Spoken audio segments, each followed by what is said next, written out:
Alright, tubers. Well, finally got all my parts in to redo my oil pump on my tractor.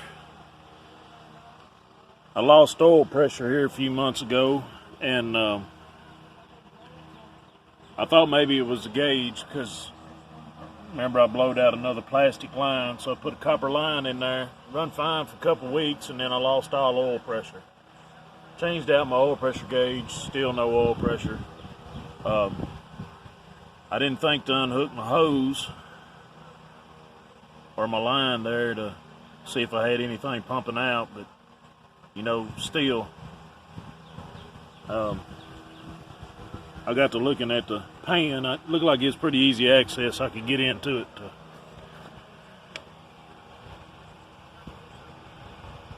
change the oil pump or rebuild it one. I couldn't get a new oil pump, so I got a rebuild kit instead. And I wanted to show y'all this because, I mean, this is what you get. I mean, I love old equipment.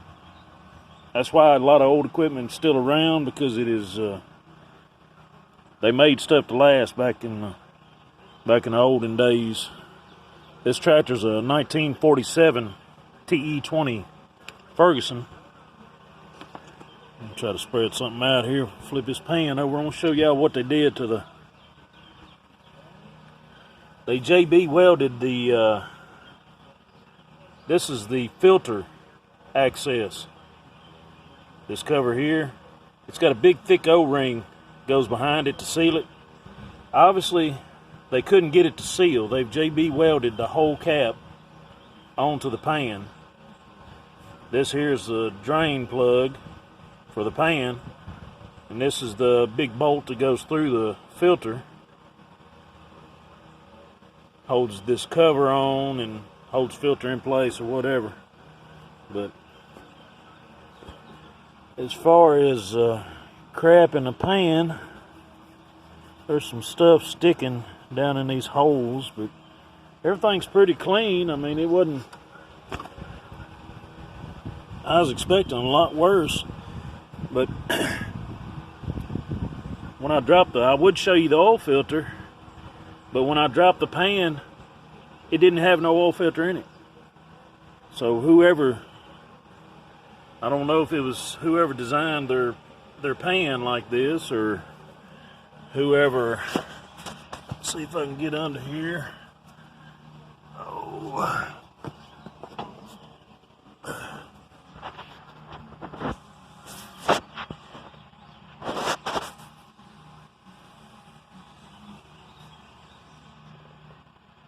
I don't know how good y'all can see this. I can barely see the screen, but everything looks pretty good.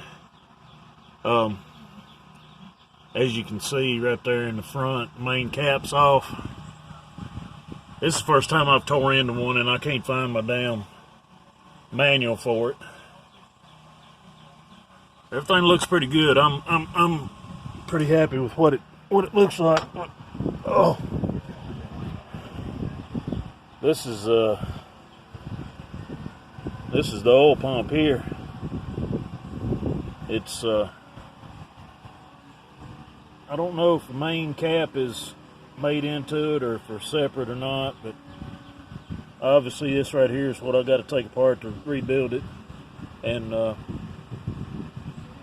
as you can see, I am not the first one to been in this oil pump. You can tell by how the screws are boogered up.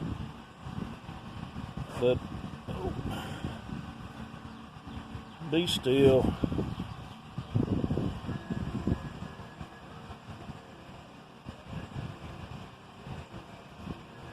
Main bearings don't look too good, but they don't look too bad either.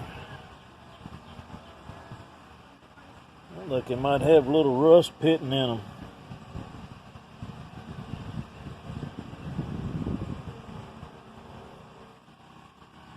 Oh yeah.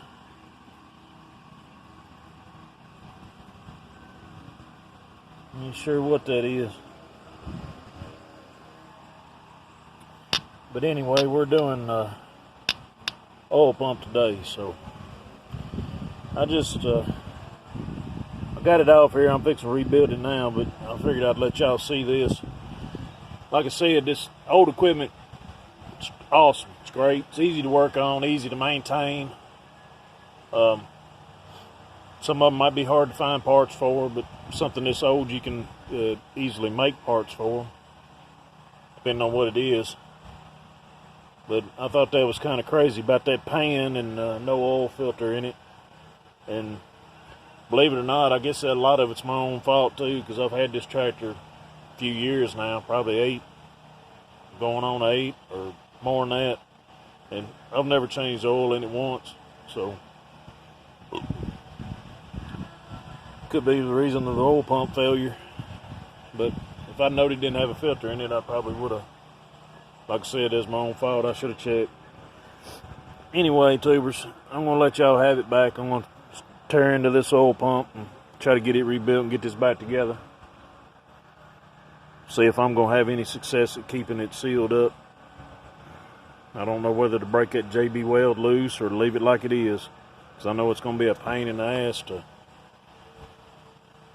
try to get it to seal. But I do have a new filter to go in it, so that's one good thing. All right, tubers, I'm going to let y'all have it back. Thank y'all.